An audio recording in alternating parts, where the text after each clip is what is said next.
it's your job. Work hard, play hard, work hard, play hard. We work hard, play hard, keep partying like it's your job.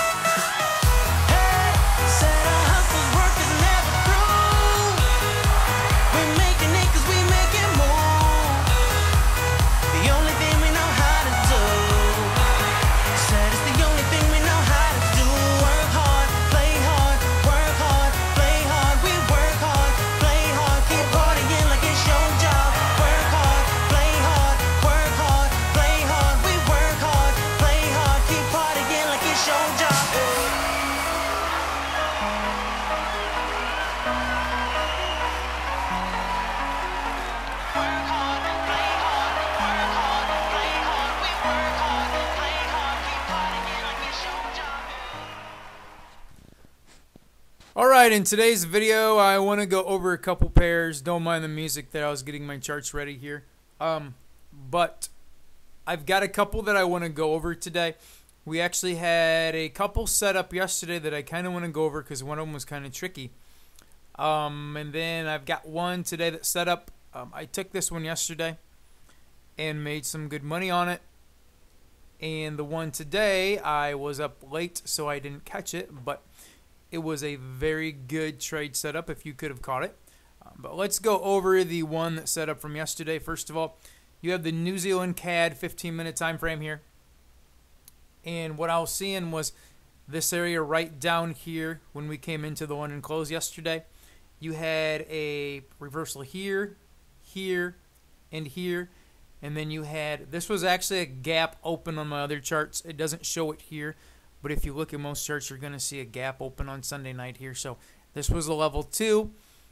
So what I did was I put an initial order in right here.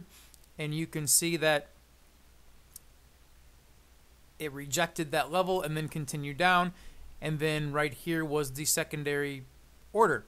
Now one thing that I teach in the course, which you're going to find here real quick when I release it. Again, I mentioned that if you've got a zone, enter small in your first position and larger on your second. So in this example, you could have put on one position here and then 2 positions here. And per the stop loss rules, I usually go about 2 grid bars away. We did go out of the money about 1 grid bar off the lows. So you were perfectly safe on that. And then we did see it kind of screw around for quite a while. This activity right here was actually the 5 o'clock rollover when spreads went up quite a bit, so ignore that. But you did see quite a move up in the Asia session yesterday, so the level was respected because, again, we had a major bottom right down in here, chart lows, and then you can see the last move off of that was pretty significant. We went pretty much to the other side of the chart here. When it set up, though, it was more like that, so it went a little over halfway across the chart. But per the rules, that's a great setup. So I did get in here and I did get in here. I did get out. Let me show you where I got out at here. The 50 level, which was right here. You had resistance here, here, here, here, support here.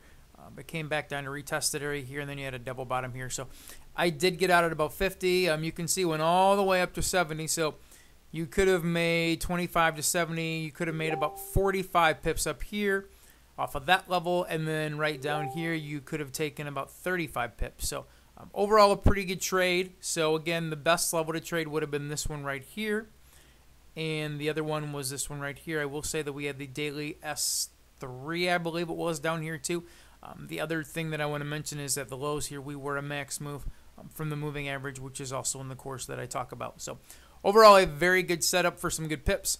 The other one that set up yesterday, I want to go over briefly, is going to be the CAD Franc. This one was the tricky one. This one was not a very good setup. It fit the rules, but I'm going to show you why it wasn't a very good setup. First of all, when you look at your chart from yesterday, it was positioned... Hang on 1 second. Someone's trying to call.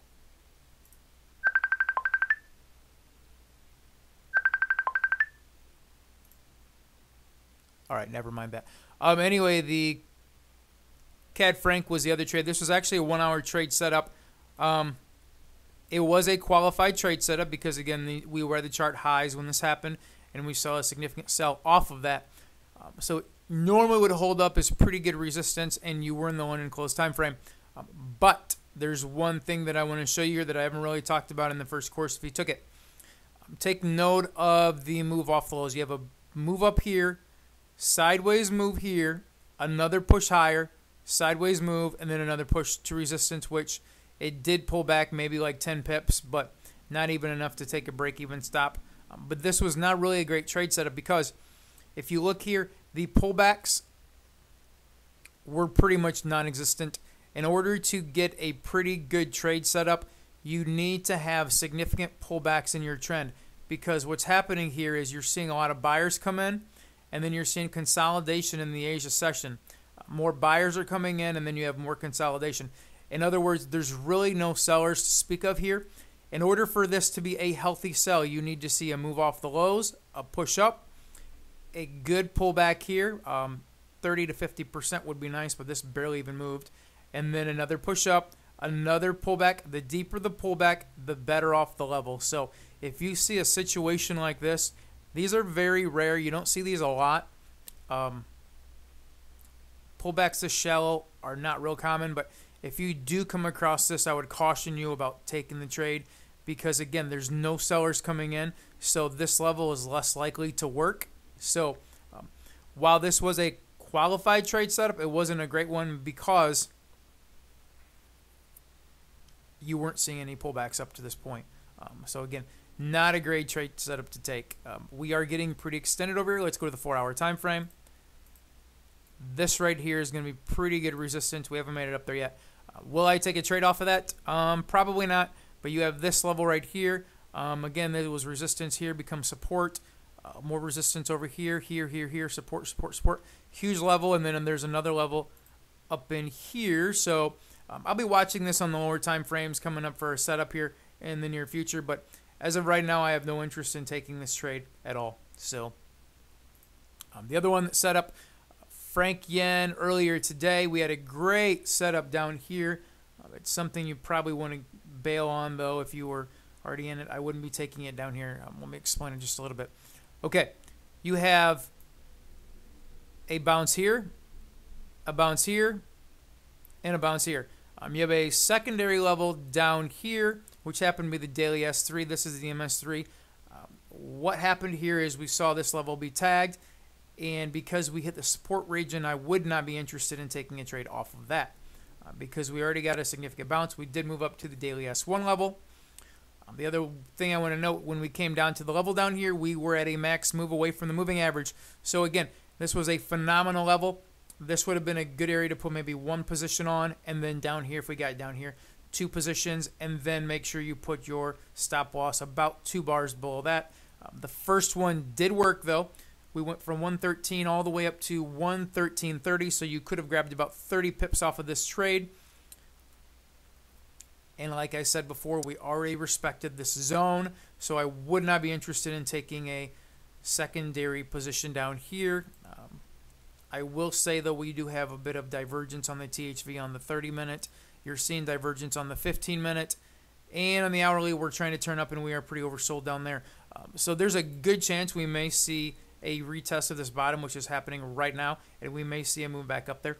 But again, I don't like taking double bottoms, double tops. I like to take the first hit of a level because they are the most likely to work out. And you can see here that we had a pretty good move off of that. So you could have made a quick 30 pips on that. But that was the Swissy Yen trade from today. This did set up at 10 o'clock, which is the beginning of the London close time frame. So again, a great trade setup. If you were up, I was not. I didn't get up till 11:30. I was up till about 5 a.m. last night. So, but anyway, those are the trade setups that I briefly wanted to go over today. But if you have any questions, of course, as always, make sure you drop them below and I'll try to answer them. All right, guys, have a great day. Bye-bye.